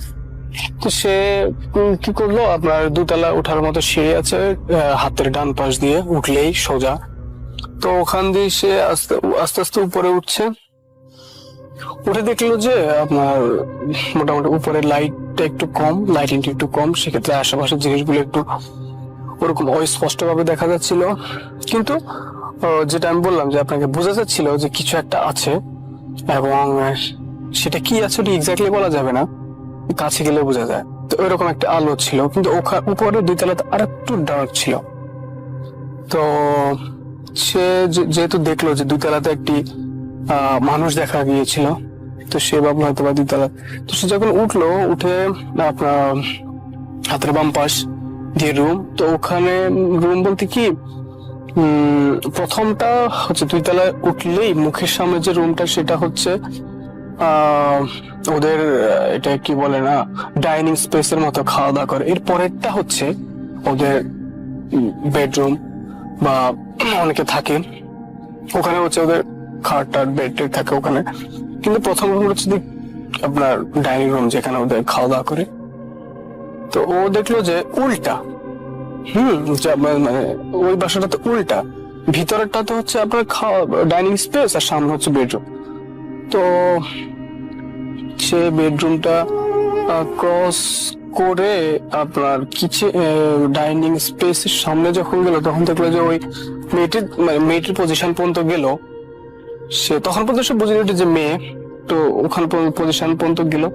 যাওয়ার পরে সে জাপানিজ গেটিং দিল, দিয়ে তখন বললো যে এই তো আমাদের একটু সমস্যা হচ্ছে, আমরা আপনার বাড়ির পাশেই থাকি। তো তো মেয়েটি তখন তার দিকে ফিরলো। আসলে ফেরার পরে সে যা দেখলো খুবই মারাত্মক একটি অবস্থা ছিল। সে যেভাবে বললো যে আমি দেখলাম যে একটি মেয়ে আপনার জাপানিজদের মতো চুল, নাক নাক থেকে কপাল পর্যন্ত আপনার চুল দিয়ে ঢাকা, আর নিচের অংশ মুখের ওই গোল অংশটি দেখা যাচ্ছে। এবং ওই মেয়েটির আপনার জিভাটা পুরো গলা পর্যন্ত বুক পর্যন্ত নেমে আসে, এবং সেই জিভাটা ছিল মারাত্মক লাল, মনে হচ্ছে যেন আগুন জ্বলছে তার জিভার মধ্যে।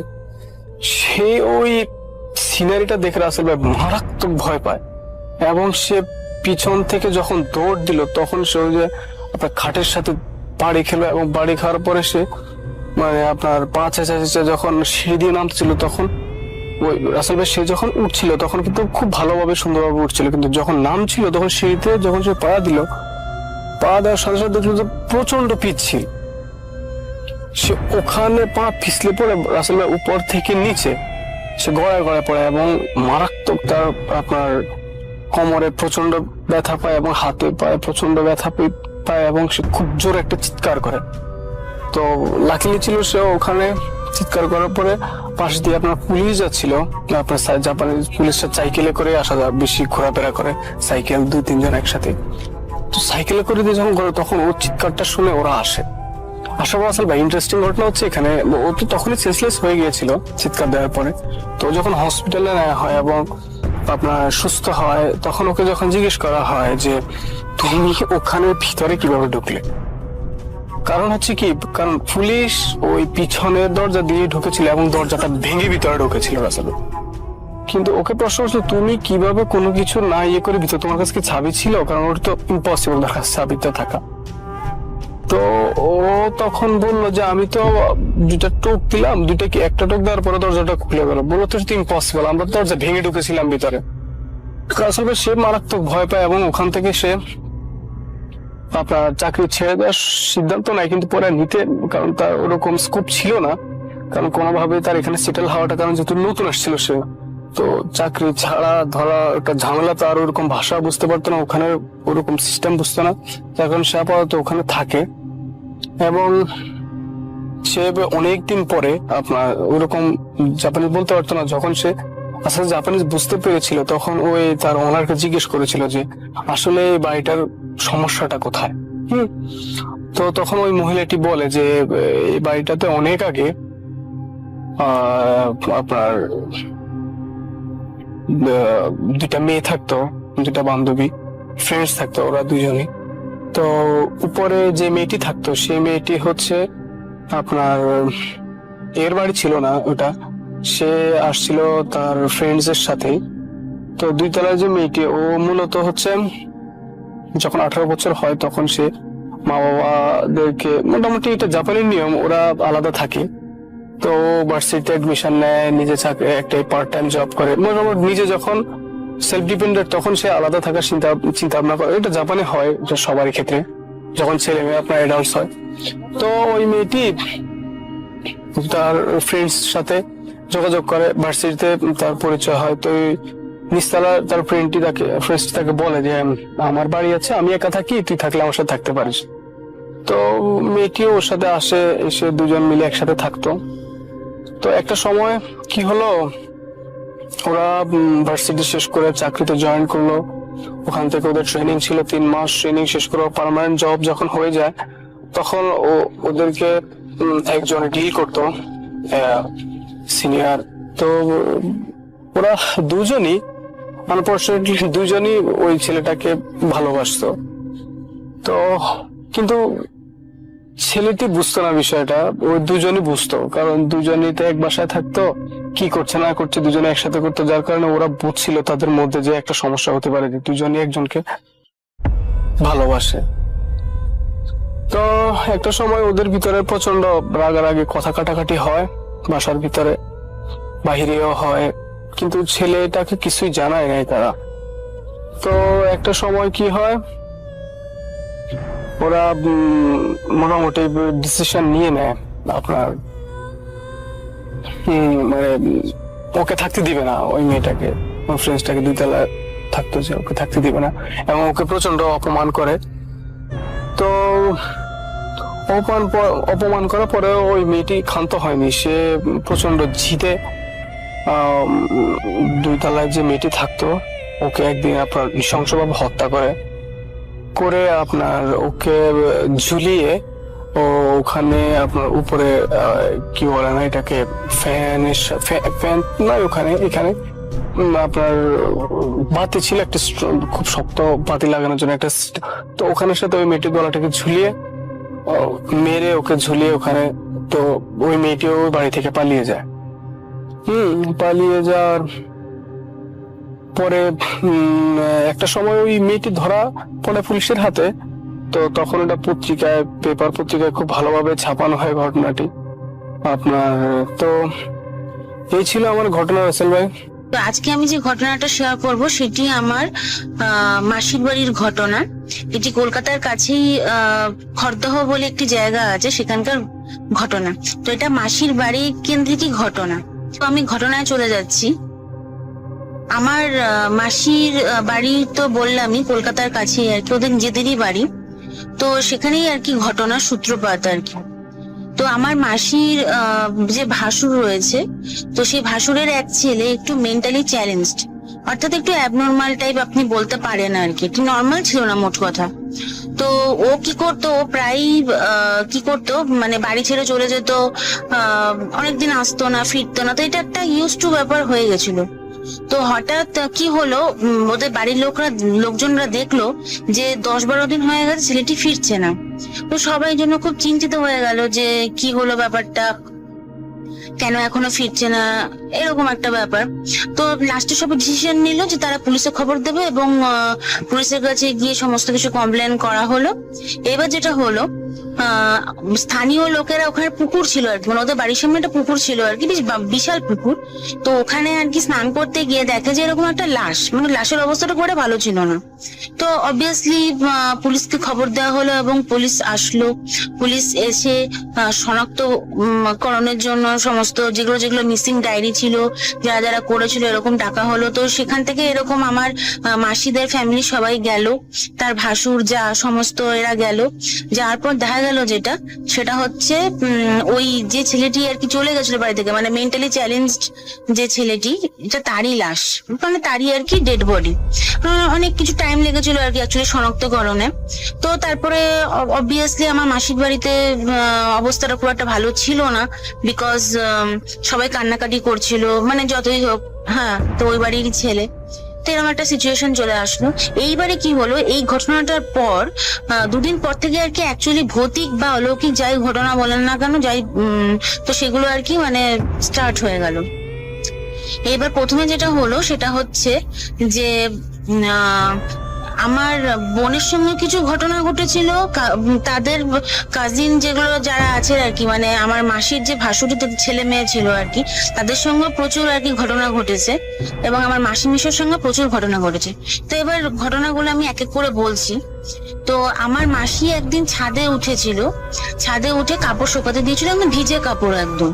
তো হঠাৎ পেছন ফিরে দেখে যে একা একাই মানে কাপড়গুলোর মধ্যে আগুন ধরে যায় এবং দাও দাও করে জ্বলতে থাকে। এবার এর কোনো রিজন পাচ্ছিল না, তো ওরা নিজেদের মধ্যে একটা রিজন দিল যে আমার মেশো হয়তো সিগারেট খাচ্ছিল, সেখান থেকে হয়তো ভেজা কাপড়ে আগুন ধরে গেছে, এরকম একটা ওরা নিজেদের মতো বানিয়ে নিল। অ্যাকচুয়ালি যেটা হয় না, মানে ভিজে কাপড় কি করে আগুন ধরে আমি জানি না। তো আমরা যখন শুনছিলাম ঘটনাটা, তখন আমাদের রিয়াকশনটা এরকম হয়েছিল যে ভিজে কাপড়ে কি করে আগুন ধরে, তো আবার দাও দাও করে জ্বলছে, যেন আমার এমন একটা ভাব ওর মধ্যে কেরোসিন ছিল। তো জল না আর কি, জল না মানে কেরোসিন ছিল আর কি ওই কাপড়গুলোর মধ্যে। তো এটা একটা সত্যি মানে অদ্ভুত ব্যাপার, এটা অসম্ভব ব্যাপার। তারপরে যেটা হলো আর কি, আমার মেশো ওই 7টা-8টা নাগাদ অফিস থেকে ফেরার সময় ওদের বাড়ির সামনে প্রচুর গাছ ছিল, মানে আম গাছ, কাঁঠাল গাছ, এগুলো সব ছিল আর কি। তো ও নিচ দিয়ে আসছে, আসার সময় দেখতে পাচ্ছি আম গাছের ডালের মধ্যে কে যেন ঝুলছে। ওটাকে ভালো করে দেখার জন্য সামনে গেছে, সামনে যাওয়ার পর দেখছে যে এরকম গেরুয়া রঙের পোশাক পরা একজন, এবং সে মানে তার মানে মাথা পাতা কিছু দেখা যাচ্ছে না, কিন্তু পা দেখা যাচ্ছে শুধু, সে ঝুলছে আর কি, মানে ঝুলছে মানে এটা কি, মানে দুলছে আর কি, গাছের ডালে বসে দুলছে। তো এই ঘটনা দেখার পর আমার মেশো ওখানে দাঁড়িয়ে থাকার সাহস হলো না। আর চাঁদের আলো মোটামুটি ভালোই ছিল, পূর্ণিমা ছিল সেদিনকে, আর ওদের বাড়ির সামনে যে গেটটা ছিল সেখানেও আলো থাকতো, সুতরাং না দেখার কোনো ব্যাপার নেই। তো মোটামুটি এই হচ্ছে ঘটনা। তারপর বাড়িতে এসে চেপে গেছিল ব্যাপারটা, বলেনি কাউকে। এরপরে যে ব্যাপারটা হলো সেটা হচ্ছে যে আমার কাজিনদের সাথে হলো।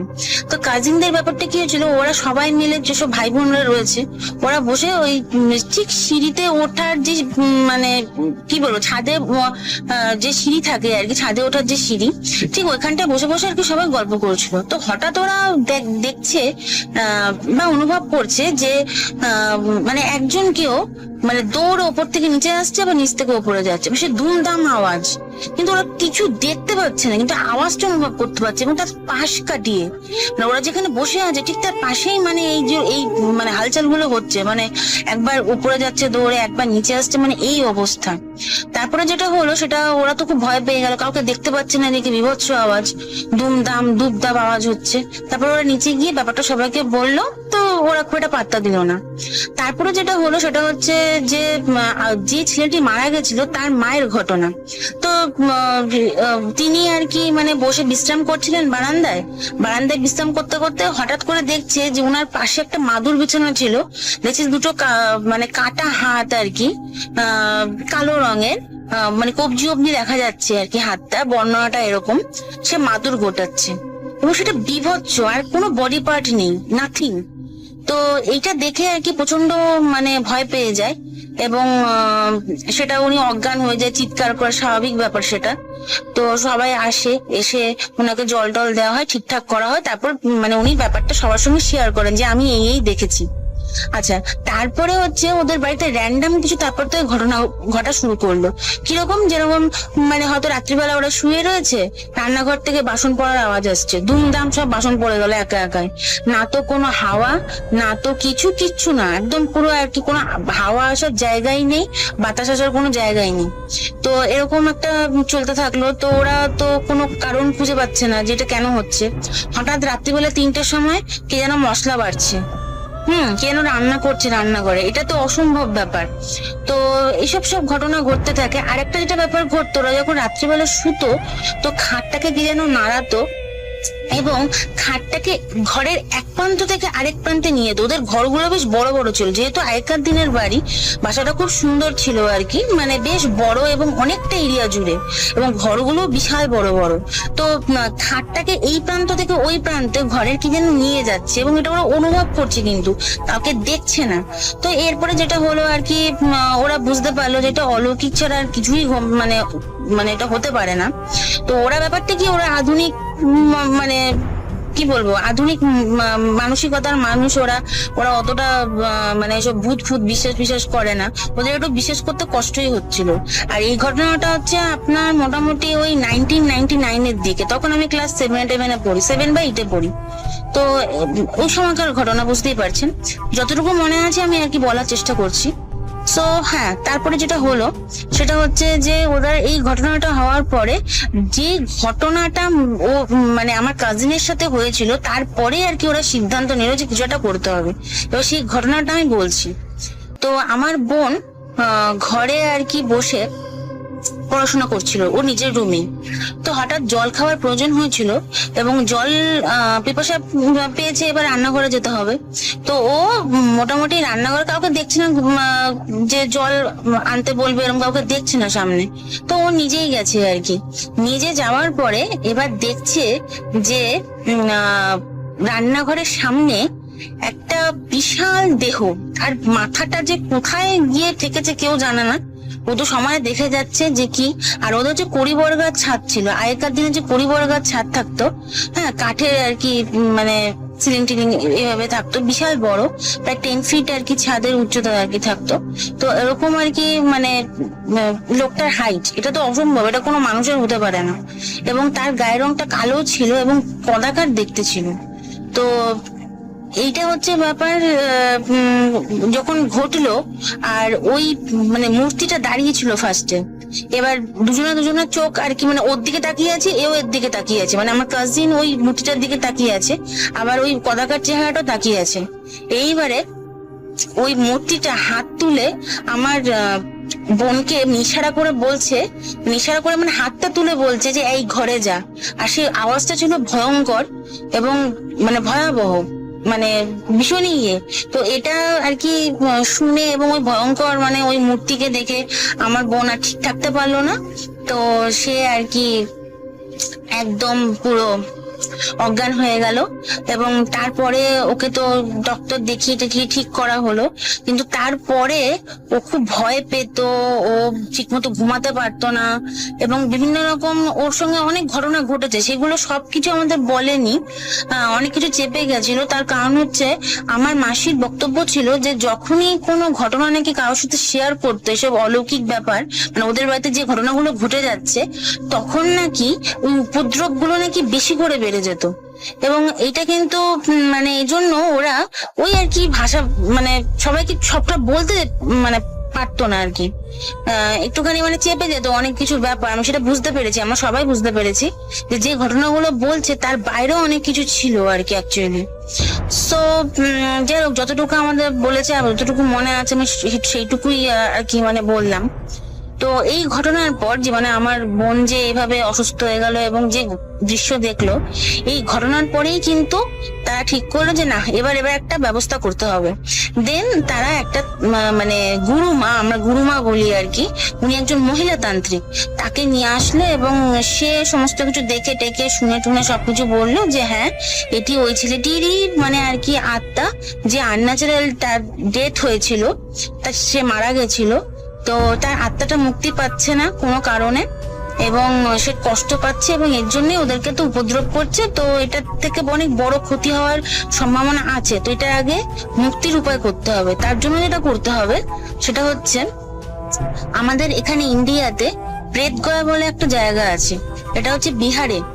তো এটা যারা ইন্ডিয়াতে থাকে অনেকেই জানবে এই ব্যাপারটা, যে যাদের আনন্যাচারাল ডেথ হয় বা যারা অ্যাক্সিডেন্টে মারা যান বা সুসাইড করেন, তো তাদের যে মানে কাজগুলো হয়, যে শ্রাদ্ধানুষ্ঠানটা যেটা হয়, সেটা কিন্তু প্রেতগয়া তে হয়। ওখানেই গিয়ে করতে হবে, ওখানে গিয়ে করলে তবে আত্মার মুক্তি হয়, না হলে কিন্তু ওরা প্রচন্ড উপদ্রব করে বাড়িতে, মানে এরকম একটা ব্যাপার আছে। এটা আমাদের আমাদের হিন্দু নিয়মের মধ্যেই পড়ে, মানে এটা রীতি বলতে পারেন। তো এই হচ্ছে ব্যাপার। তো ওরা তারপরে সঙ্গে সঙ্গে এটা শোনার পরে সমস্ত ব্যাগ ট্যাগ প্যাক করে একদম প্রেতগয়ার দিকে রওনা হলো, হয়ে ওখানে গিয়ে সমস্ত কাজ টাজ করলো, এবং কাজ টাজ করার পরে মোটামুটি উপদ্রবটা কিন্তু পরের দিন থেকে অনেক কমে গেল। ওদের বাড়িতে যে উপদ্রব গুলো হতো সেটা কিন্তু অনেকটাই কমে গেল। এবং তার ছাড়াও ওই বাড়িতে অনেক পুজো রিচুয়ালস অনেক করে। তো সে করার পরে যে মহিলাতান্ত্রিক ছিলেন, উনি কিন্তু সবার হাতে তাবিজ কবচ বেঁধে দিয়েছিলেন, এটা ফর সেফটি আর কি। আর আমার যে বোন, তাকে মামার বাড়ি পাঠিয়ে দিয়েছিল। তো তার কারণ হচ্ছে যেহেতু ওকে ওরকম করেছিল আর কি, ভয়ানক ব্যাপারটা, সে তো রিস্ক নেয়নি আর কি। তো যাই ওই প্রেতগয়াতে ওই পিণ্ডি দান করার পরেই কিন্তু ওদের বাড়িতে উপদ্রবটা একেবারেই কমে গেল, মানে 7 দিনের মধ্যে কমে গেল, একদম তো নর্মাল, যেন কিছুই হয়নি, মানে এরকম একটা ব্যাপার। আসসালামু আলাইকুম। আমার নাম পরিচয় কিছুই আসলে প্রকাশ করতে যাচ্ছি না। তো আমি আজকে যে স্টোরিটা বলবো, এটা হচ্ছে আমার এক পরিচিত ফ্রেন্ডের বড় ভাইয়ের। তো ঘটনা শুরু করি।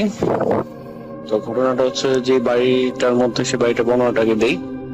বাড়িটা হচ্ছে আপনার 4 তলা, আর 4 তলা বাড়ির একটু লম্বা আর কি, সিঁড়ি কোঠাটা মাঝখান দিয়ে। তো পেছনের সাইডটা আপনার হচ্ছে একটা ওই ডোবার মতো। তো ওই ডোবাতে আসলে কেউ যায় না, অনেক বছর যাবতীয় পরিত্যক্ত, ময়লা টয়লা ফেলাইছে।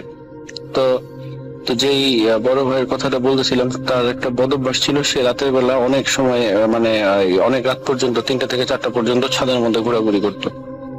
তো একদিন হঠাৎ করে মাঝখানে যে সিঁড়িকোটা, ওই সিঁড়িকোটার মানে একেবারে সামনের দিকে হচ্ছে রাস্তার সাইড। তো ওই রাস্তার সাইড থেকে সে স্মোকিং করে, তো ওই হাঁটতে হাঁটতে পেছনের সাইডে আসছে।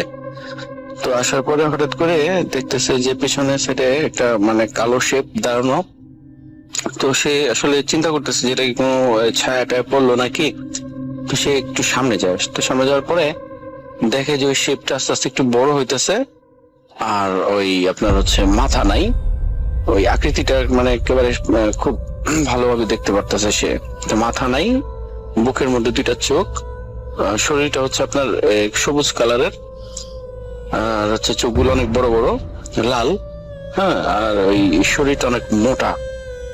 তো এইটা দেখার পরে সাথে সাথে সে দৌড় দিয়ে সেই কোটার মধ্যে আসছে, আসার পরে ওই সে দেখে যে তার পেছন থেকে তার ঘাড় ধরে ফেলছে। তো এমন মানে হাত যে আপনার ওই ওই মানে ওই হাতটা হচ্ছে লোমশ, আর এই কি বলে ওই পিচ্ছিল টাইপের। তো ওই ধরার পরে সে আর নড়তে চড়তে পারতেছে না। তো সে মানে খুব তার শরীরের মধ্যে কেমন জানি আঁচড়ের দাগ পড়তেছে, এরকম ব্যথা অনুভব হতেছে। তারপরে সে ওই হাতের মধ্যে যে সিগারেট খেয়েছিল, যে লাইটার আসলে ওই লাইটার স্পার্ক করার পরে ওইটার সাথে সাথে ওই আপনার শো করে একটা আওয়াজ হয়, ওই যেমন বেলুন ফুলানো বেলুন আছে, ওই বেলুন ফুলায় যদি কেউ ছাইরা দেখতো শো করে একটা আওয়াজ হয়, যেমন ওই উপরে উঠে যায়। তো ওইটা ঠিক ওইরকম আওয়াজ হয়ে উপরে উঠে গিয়ে ওই ডোবার সাইডে চলে গেছে। তারপরে সে খুব দ্রুত ওই সিঁড়ি দিয়া নাইমা তার বাসাটা হচ্ছে 3 তলায়, 4 তলা বিল্ডিং। সে উপর থেকে নাইমা যখন সে তার রুম গেটের মধ্যে ঢুকে গেটটা লাগায়, সাথে সাথে গেটের মধ্যে নক হয়। তো ওই যে ওই এপাশ থেকে ওপাশ দেখার মতো একটা ছিদ্র আছে গেটের মধ্যে, ওই দরজার মধ্যে তাকায় দেখে যে ওই শেপটা ওই তার ওই সিঁড়িগুলোর মধ্যে দাঁড়ায় আছে। তো সিঁড়িগুলোর মধ্যে লাইট ছিল না, নিচ তলার থেকে আলো আইসা একটু মানে বুঝে যেতেছে যে ওইটা দাঁড়ানো আছে, দরজা নক করতেছে। তো সে খুব ভয় পাইছে। ভয় পাওয়ার পরে সে আর কোনো দিকে না তাকায় দৌড়ে যায় ওই তার রুমের মধ্যে যায় শুয়ে পড়ছে কাঁথা টাথা নিয়ে। তো তার রুমটা হইতেছে গিয়ে ওই ইসের ওই ডোবার পাশে জানলা আছে। তো ওই আপনার ওই যখন শুইছে তখন ওই তার নাম ধরে ডাকতেছে, এই নিচে আয়, তারপরে এই দরজা খোল, হ্যাঁ এই আমি তোরে নিতে আসবো, এই ধরনের কথা বলতেছে। তারপরে যেমন মানে খুব খারাপ অবস্থা, 1 সপ্তাহ পর্যন্ত জ্বর ছিল। তারপরে সে হুজুর দেখানো হয়, ডাক্তার দেখানো, ওষুধ খাওয়ার পরেও ভালো হয় না। তারপরে কবিরাজের কাছে নিয়ে যাওয়া, হুজুরের কাছে নিয়ে যাওয়া হয়। তো হুজুর আর কি বিষয়টা শোনার পরে বলে যে ওই ছাদের মধ্যে তাকে রাত্রিবেলা যেতে নিষেধ করছে, কারণ ওই ছাদের মধ্যে যে জিনিসটা চলাফেরা করে সেটা প্রায় আপনার ওই 300 বছর বয়স ধরে এটা এই জায়গায় দেখা যাবে। এটা রাস্তা, হ্যাঁ এটা ডোবাইতে থাকে আর কি, ডোবাটাতে থাকে, অনেক পুরানো ডোবাটার মধ্যে থেকে ওইখান দিয়ে অনেক দূরে যায়। তো এই রাস্তার মধ্যে মধ্যরাত্রের বেলা ওই রাস্তার মধ্যে পড়ে গেছিল। তোর কপালটা ভালো ছিল যে ওই ওনার কাছে ওই যে ওই লাইটারটা ছিল, না হলে ওনারে ওই শেষ করে ফেলতো ওই দিনই। তো উনি এরপরে থেকে আর ওই যায় না, ওই ছাদের উপরে যায় না। তো প্রায় সময়তেই আপনার হচ্ছে ওই যে ডোবা থেকে রাত্রেবেলা ঘুমানোর পরে এই দেখে মানে ওই শব্দটা শুনে, ওই যে তুই কাজটা ভালো করিসনি, তোকে যদি আমি আবার পাই তাহলে তোকে আমি একদম মাটির মধ্যে কেড়ে ফেলবো, এই ধরনের কথা বলে তারপরেও মাঝে মাঝে আর কি ভয় টয় পায়। তো এই ছিল আমার ঘটনা, ভালো লাগলে শেয়ার করবেন, ধন্যবাদ।